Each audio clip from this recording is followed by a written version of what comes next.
Nous sommes les enfants de Dieu. Nous sommes donc aussi ses héritiers. Oui, héritiers de Dieu, héritiers avec le Christ. Car si nous souffrons avec lui, nous serons aussi avec lui dans sa gloire. J'estime en effet que les souffrances du temps présent ne sont pas comparables à la gloire de Dieu, à la gloire que Dieu nous révélera. La création entière attend avec impatience le moment où Dieu révélera ses enfants. Car la création est tombée sous le pouvoir de forces qui ne mènent à rien, non parce qu'elle l'a voulu elle-même, mais à cause de celui qui l'y a mise. Il y a toutefois une espérance. C'est que la création elle-même sera libérée un jour du pouvoir destructeur qui la tient en esclavage, et qu'elle aura part à la glorieuse liberté des enfants de Dieu. Nous savons en effet que maintenant encore, la création entière gémit et souffre comme une femme qui accouche. Elle le fait en solidarité avec nous, car ce n'est pas seulement la création qui souffre. Nous qui avons déjà l'Esprit Saint comme première part des dons que Dieu a promis, nous gémissons aussi intérieurement, en attendant que Dieu fasse de nous ses enfants et qu'il délivre nos corps de leur souffrance. Car nous avons été sauvés, mais en espérance seulement. Si le voit ce que l'on espère, ce n'est plus de l'espérance, qui donc espérerait encore ce qu'il voit. Et si nous espérons ce que nous ne voyons pas, nous l'attendons avec persévérance. Amen.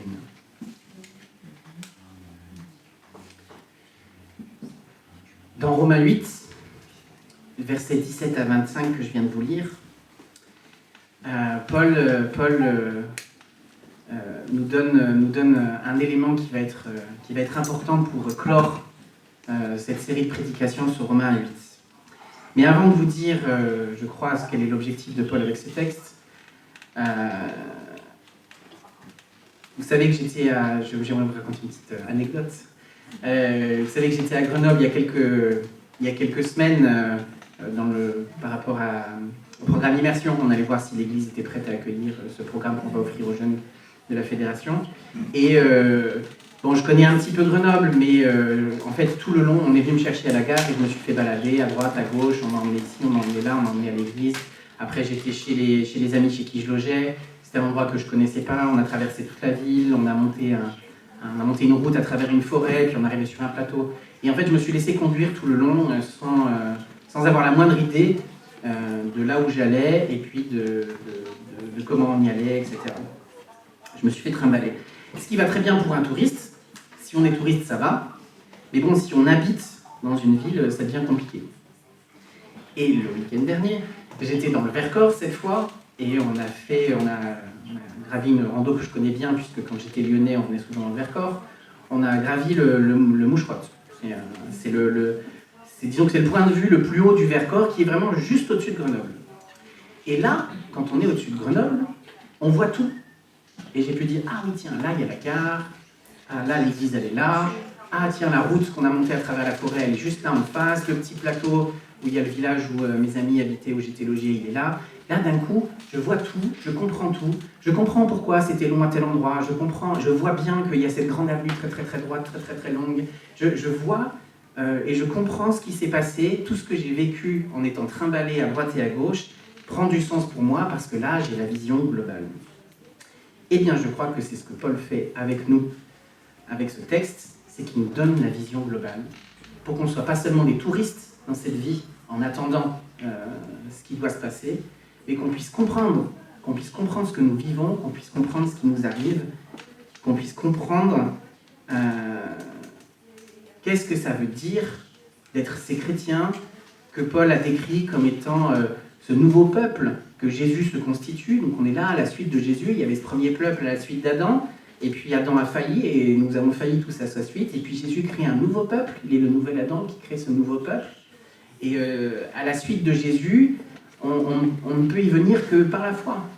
Il n'y a rien d'autre. L'accomplissement de la loi ne servira à rien, Paul l'a bien expliqué, ça ne servira à rien, c'est que par la foi, on peut rentrer là, en reconnaissant que oui, la loi, on n'arrive pas à la mettre en pratique, et en entrant dans ce peuple nouveau, eh bien, on obtient plein de choses. Il nous dit qu'on est héritier avec le Christ, il nous dit qu'on est justifié, on est réconcilié avec Dieu, c'est formidable.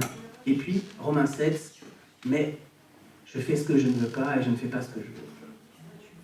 Parce que, malgré tout, bien que tout cela soit acquis, eh bien, pour la plus grande part, c'est encore en espérance. C'est ce que Paul vient de nous dire dans notre texte-là. Il sait très bien, Paul, il n'est pas sur son petit nuage, même lui, il a des moments difficiles, il a des moments de doute, il est soumis lui aussi à ce combat intérieur. Il dit, puisque maintenant on a l'esprit en nous, on est soumis à ce combat-là, parce que maintenant, à cause de l'esprit, on sait bien ce qui en nous ne plaît pas à Dieu. Et plus on aime ce qui plaît à Dieu, et plus on déteste ce qu'on fait et qui ne plaît pas à Dieu. Paul sait bien, il sait bien qu'on doit faire face à tout ça. Il sait bien que la vie chrétienne, de ce côté-là de l'éternité, c'est une vie souffrante. Il dit les souffrances du temps présent ne sont rien en comparé de la gloire à venir. De quoi il parle quand il dit les souffrances du temps présent? On pourrait imaginer qu'il parle de persécution. Mais les chrétiens de Rome ont très peu subi la persécution. Il y a les chrétiens juifs qui ont dû être exilés pendant quelques années, mais c'était seulement en tant que juifs qu'ils ont été exilés, pas en tant que chrétiens. Pour l'instant, la persécution, c'est pas... Voilà, bien sûr, ils en entendent parler à Jérusalem ou dans les villes où les juifs persécutent les chrétiens, mais ça reste assez léger. Et en tout cas, c'est pas du tout le point que Paul veut aborder ici. Est-ce que c'est la souffrance physique? C'est pas exactement ça. Ça contient la souffrance physique, mais c'est pas exactement ça. Paul y parle, c'est pas seulement ça, disons. Paul, il est en train de nous dire que cette souffrance-là, elle va durer jusqu'à ce que Jésus revienne. Donc c'est lié à l'attente du retour de Jésus. Mais aussi, elle est partagée avec la création. La souffrance des chrétiens qui attendent le retour de Jésus, cette souffrance-là, nous la partageons avec la création. La création qui souffre et qui soupire. À cause d'Adam. Adam avait la responsabilité de gérer la création, et la première responsabilité qu'Adam avait vis-à-vis de la création, c'est de rester connecté à Dieu. En se déconnectant de Dieu, il a laissé entrer le désordre dans la création. Cette souffrance et ce soupir de la création, aujourd'hui, on se dit « Ah oui, mais c'est l'impact de l'homme sur le monde, c'est l'écologie, etc. etc. » Ça serait contenu à l'intérieur, mais à l'époque, ils n'y pensaient pas. À l'époque, l'humanité n'avait pas autant d'impact. Jamais à l'époque, on aurait imaginé que l'humanité serait capable d'avoir un impact sur le cycle du carbone ou sur le cycle de l'eau. Jamais ça serait venu à l'esprit de qui que ce soit. C'est pas de ça qu'il parle. Non. Pourquoi la création souffre? Parce qu'elle est vouée à la futilité et à l'esclavage du périssable. Qu'est-ce que Paul veut dire quand il dit que la création est livrée à la futilité, à l'esclavage du périssable? Déjà, il dit que ce n'était pas le cas au début. Quand la création a été créée bonne, Dieu dit que cela a été bon, eh bien, la création, justement, elle n'est pas, à ce moment-là, livrée à la futilité, à l'esclavage du périssable. Qu'est-ce que ça veut dire, la futilité? Ça ne veut pas dire que c'est pas important. Quand il dit ça, en fait, on pourrait traduire la vanité, on pourrait traduire... c'est un peu difficile à traduire, mais l'idée, c'est que elle est contingente, c'est-à-dire qu'elle n'est pas... elle pourrait ne pas être. Et elle peut se dégrader. Nous, les êtres humains, nous sommes contingents, c'est-à-dire qu'on pourrait être ou ne pas être. Vous allez me dire, telle est la question. On pourrait être ou ne pas être, c'est possible. Dieu, lui, n'est pas contingent. Dieu est, et il ne peut pas ne pas être. Dieu est toujours là. Vous voyez, il y a une forme d'impérissabilité, j'allais dire, je ne sais pas si ce mot n'existe pas, je pense, mais une forme de permanence absolue dans l'être de Dieu que nous ne partageons pas, que nous ne partageons plus, puisque nous ne sommes plus connectés avec lui. Et la création, c'est pareil. La création se détériore. Deuxième loi de la thermodynamique, tout va vers un désordre croissant dans l'univers. Depuis que Dieu n'est plus présent dans sa création à cause de nous, l'ensemble de la création se dilate. Au point qu'un jour, si ça continue comme ça, si Jésus ne reviendrait pas, tous les atomes de l'univers seraient tellement séparés les uns des autres qu'il n'y aurait plus aucun endroit où il y aurait de la matière, parce que tout serait dilaté. Et la création est dans ce processus de destruction que nous ne percevons pas à cette échelle-là, mais que nous percevons dans le fait que les choses meurent, que les choses s'abîment, toujours et encore. La vie entière, c'est reconstruire ce que le temps détruit. Nous ne faisons que ça. Réparer, voire essayer de lutter contre les effets du temps, y compris sur nos visages. Même l'hiver, on peut trouver de la beauté dans l'hiver, mais on en trouve de la beauté parce qu'on sait qu'il y a le printemps derrière, mais sinon, l'hiver c'est terrible. En fait, l'hiver ça dit la mort. Dans l'éternité, il n'y a pas d'hiver. Dans l'éternité, il n'y a pas d'hiver. L'hiver, en fait, témoigne de la fragilité de la création. Et nous aussi, nous attendons, il nous dit Paul, la rédemption, c'est-à-dire le rachat, c'est-à-dire la libération de l'esclavage, du même esclavage que la création, et nous attendons l'adoption. C'est cette adoption qui mettra un terme à cet esclavage, mais ça veut dire aussi qu'en attendant, bien qu'il nous ait envoyé son esprit pour que nous ne soyons pas orphelins, bien nous sommes quand même orphelins. Et nous le vivons tous. Certains plus durement que d'autres ressentent le fait qu'on aimerait vraiment être vraiment proche de Dieu.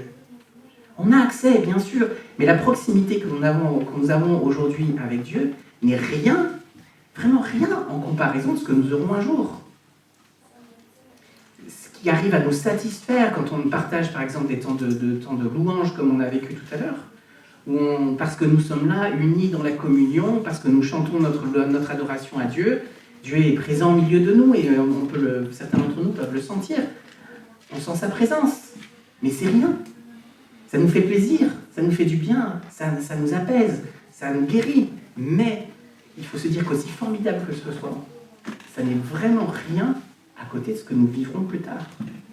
Parce que notre réalité, c'est que la grande majorité de notre salut est en espérance. Pour l'instant, nous sommes soumis à la vanité, tout meurt, tout se détériore. Il y a la maladie, mais lié à tout ça, et plus que tout ça, ce sur quoi Paul veut arriver depuis Romains 7, c'est nous sommes aussi périssables et voués à la vanité dans notre capacité à aimer. Et c'est là que c'est le plus terrible en réalité. Nous exprimons bien plus de prières pour des questions de guérison ou de libération que pour notre capacité à aimer. Mais ce qui est le plus important, c'est notre capacité à aimer. En vrai, les deux sont liés, il n'y a pas l'un sans l'autre. Il n'y aurait pas de maladie et de mort s'il n'y avait pas de péché. Et du coup, parce qu'il y a l'un, il y a l'autre, les deux sont les deux faces d'une même pièce. Et nous ressentons en premier la souffrance qui est une forme de jugement de la création sur le mal, mais ce qui serait peut-être la chose pour laquelle on devrait le plus prier et qui en tout cas inquiète le plus Paul, c'est justement cette lutte à l'intérieur de nous pour apprendre à faire le bien, pour apprendre à aimer Dieu, pour apprendre à être proche de Dieu, pour apprendre à aimer les autres, vraiment. Et tout ça, le fait de ne pas y arriver, le fait que ce soit autant acquis d'un côté, ce qui nous donne envie, ce qui nous donne soif, et de l'autre côté, autant inaccessible de ce côté-là de l'éternité, eh bien, ça crée en nous une souffrance. Une vraie souffrance. Que Paul compare à un esclavage, c'est-à-dire qu'il y a autant de différence entre être esclave en Égypte et passer 12 heures par jour, 7 jours sur 7, 65 jours par an à fabriquer des briques pour quelqu'un d'autre. Il y a autant de différences entre ce moment-là et vivre en terre promise, dans l'abondance, la liberté, la capacité d'avoir des projets, la capacité de subvenir à ses besoins, n'avoir plus de crainte, n'être plus frappé, pouvoir être maître de sa vie. Il y a autant de différences entre ces deux états qu'entre l'état que nous avons aujourd'hui et celui que nous aurons plus tard. C'est ça que Paul nous dit.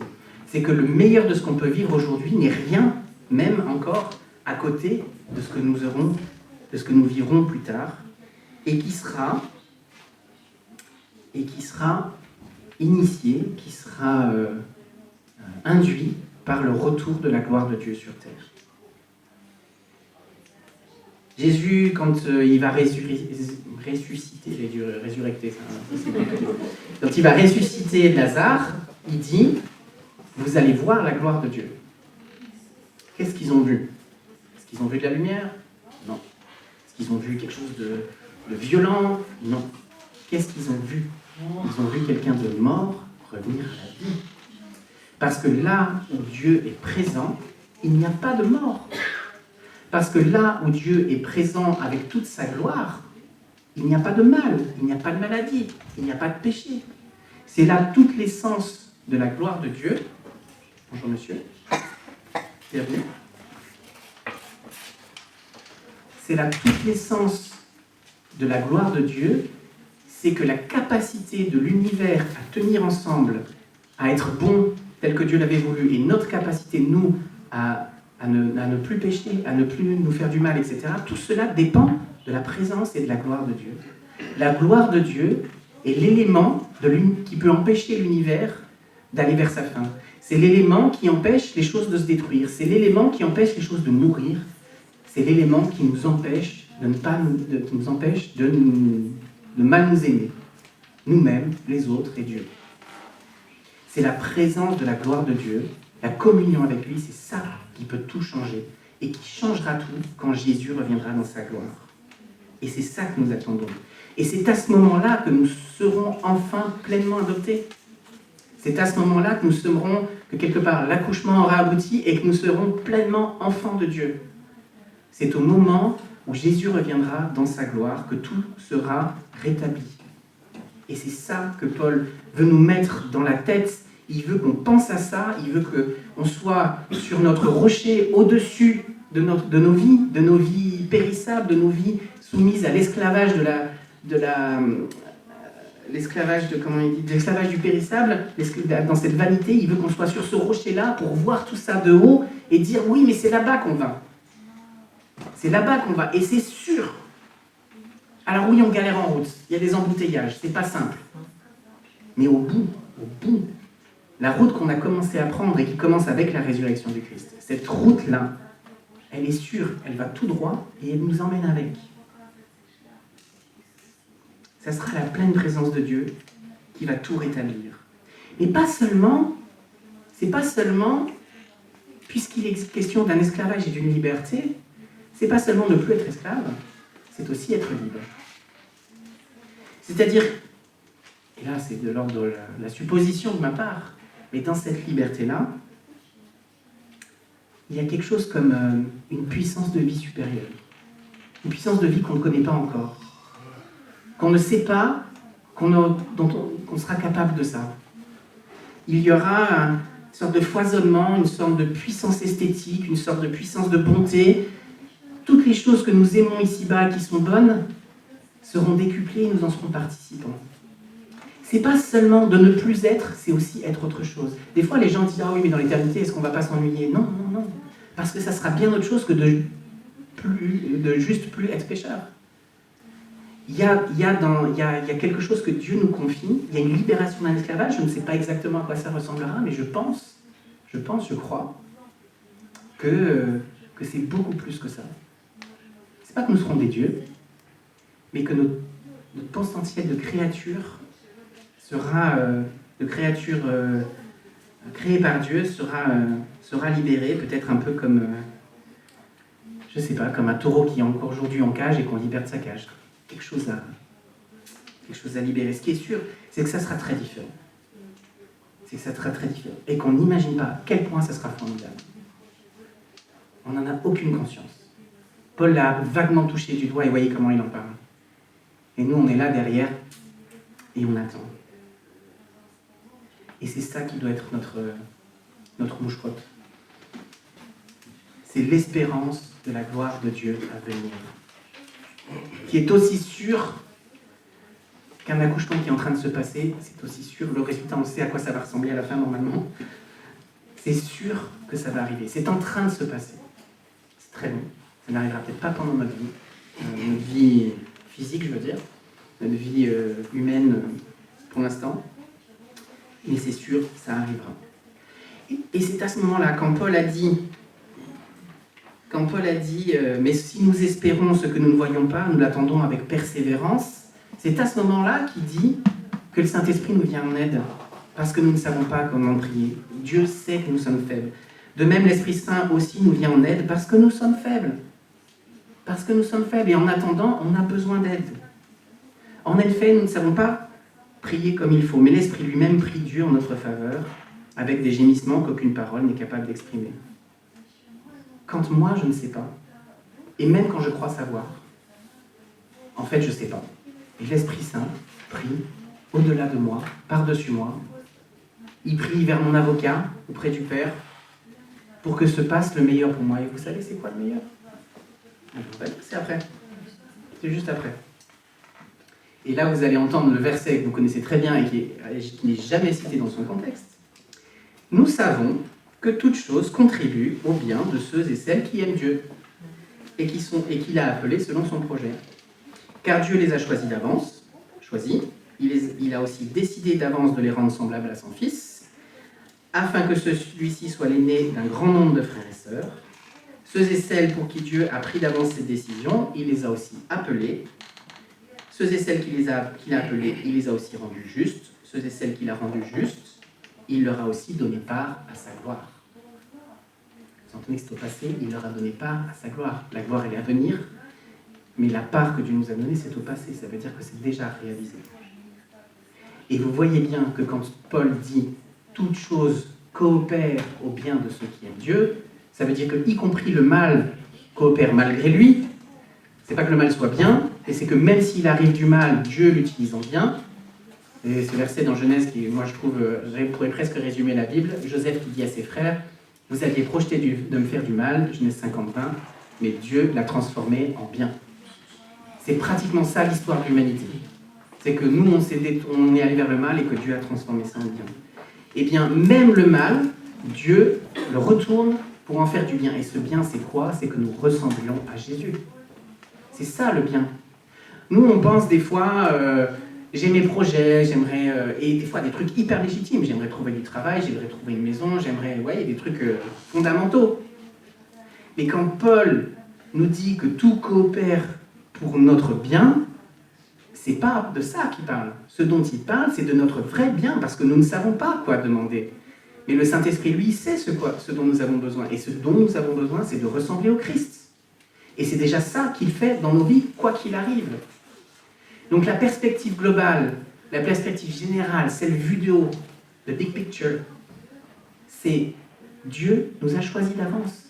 Il nous a appelés. Nous avons répondu par la foi. Il nous transforme à l'image du Christ. Et demain, quand il reviendra dans sa gloire, nous aurons part à cette gloire-là, et ça va tout changer. Nous ne sommes pas perdus dans ce monde. Des fois, on se croit dans les embouteillages, on ne voit que ça, on ne voit que la fumée, la pollution, et on oublie, on est là dans la souffrance, et on prie, Seigneur, Seigneur, Seigneur. Mais le Seigneur a déjà entendu. Et quoi qu'il arrive de ce côté-là de l'éternité, c'est sûr, il va revenir.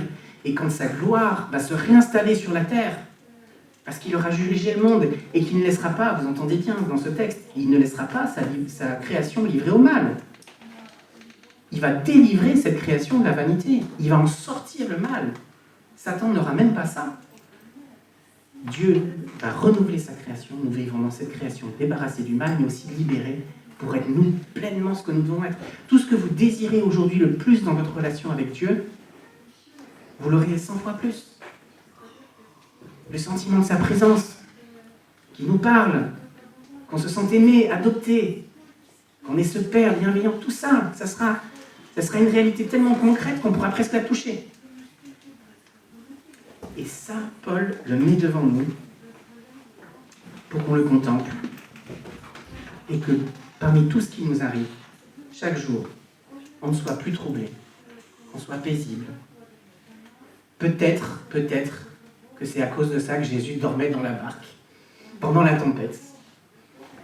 Parce qu'il avait cette paix-là, parce qu'il sait ce qu'il y a au bout, il sait ce qu'il y a derrière, il sait ce qu'il y a au-delà. Et plus nous le savons, et plus nous sommes dans l'assurance. C'est vraiment quelque chose de très concret. C'est vraiment quelque chose de très concret, de pouvoir, des fois, revenir à l'essentiel de ce que devrait être notre vie de prière.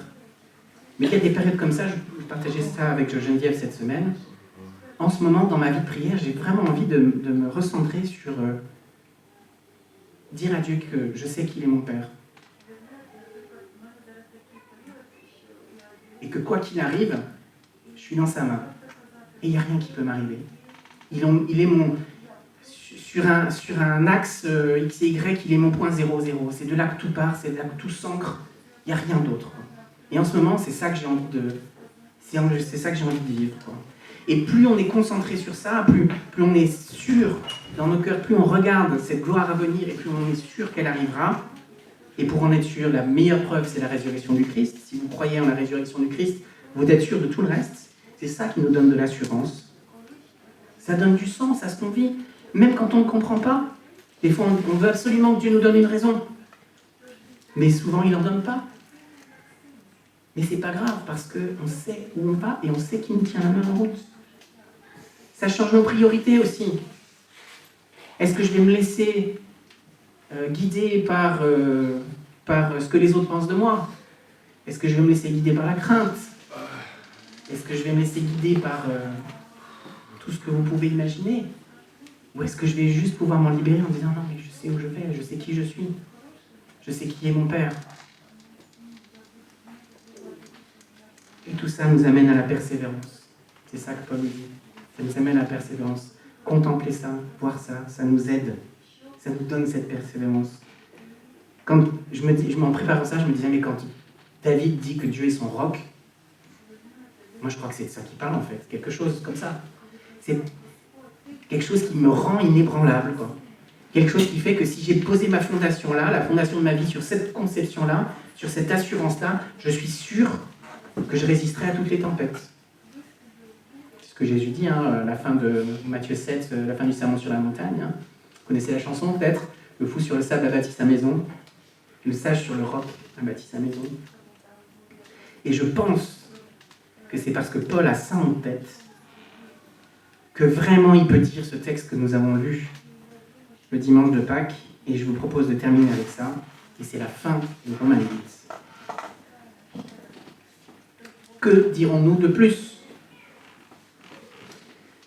Si Dieu est pour nous, qui sera contre nous? Lui qui n'a pas épargné son propre Fils, mais qui l'a livré pour nous. Comment ne nous fera-t-il pas totalement grâce avec son Fils? Qui accusera ceux que Dieu a choisis? Personne, car c'est Dieu qui les déclare justes. Qui les condamnera alors? Personne. Car Jésus-Christ est mort et bien plus, il est ressuscité. Il est à la droite de Dieu et il prie en notre faveur. Qui nous séparera de l'amour de Christ? Est-ce la détresse? Bien l'angoisse? Encore la persécution? La faim? Les privations? Le danger? La mort? En toutes ces choses, nous remportons la victoire la plus complète par celui qui nous a aimés. Oui, j'ai la certitude que rien ne peut nous séparer de son amour, ni la mort, ni la vie, ni les anges, ni les autorités ou les puissances célestes, ni le présent, ni l'avenir, ni les forces d'en haut, ni celles d'en bas, ni aucune autre chose créée. Rien ne pourra jamais nous séparer de l'amour que Dieu nous a manifesté en Jésus-Christ, notre Seigneur. Amen.